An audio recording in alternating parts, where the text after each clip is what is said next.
Bonjour à tous et bienvenue dans votre journal des produits de bourse de l'Obsa du mardi 2 juillet.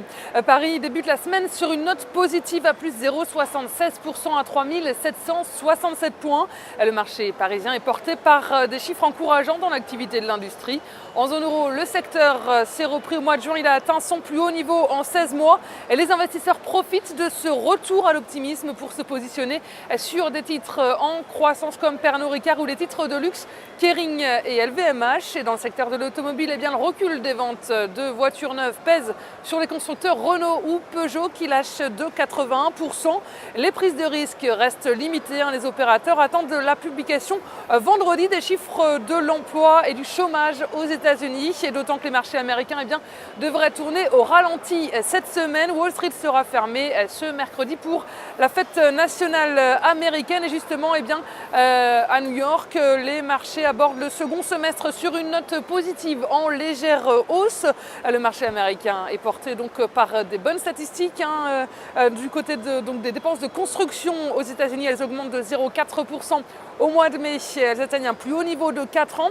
Et la croissance de l'activité dans le secteur manufacturier américain, en revanche, a ralenti au mois de juin à son rythme le plus faible en 8 mois. Et les recrutements dans ce secteur sont tombés à leur plus bas niveau en 3 ans. Et une activité qui se porte donc bien également en Europe, on l'a dit. Et puis à retenir aujourd'hui sur le front des valeurs sur la côte américaine, Onyx Pharmaceuticals bondit de 52% après avoir rejeté une offre de 10 milliards de dollars de la société de biotechnologie Amgen. Et c'était également la première journée de cotation pour News Corp et 21st Century Fox après leur scission du groupe de médias de Rupert Murdoch. Apple gagne 3,74%, il s'échange à un peu plus de 410 dollars par action. Et puis le pétrole termine en hausse à New York, porté par ces statistiques encourageantes des deux côtés de l'Atlantique. Et on s'intéresse donc aujourd'hui, les volumes sont stables sur le marché des produits de bourse avec 20,7 millions d'euros échangés dans une séance de hausse. Et concernant la répartition par type de produits, les certificats sont en repli à 81% des échanges. Les varants sont à 19%. Du côté des transactions, les certificats représentent 73% des échanges. Les varants sont à 27%. Et puis la répartition par sous-jacent nous indique que les indices sont en baisse avec 32% du marché. Les actions en revanche sont en hausse à 67%.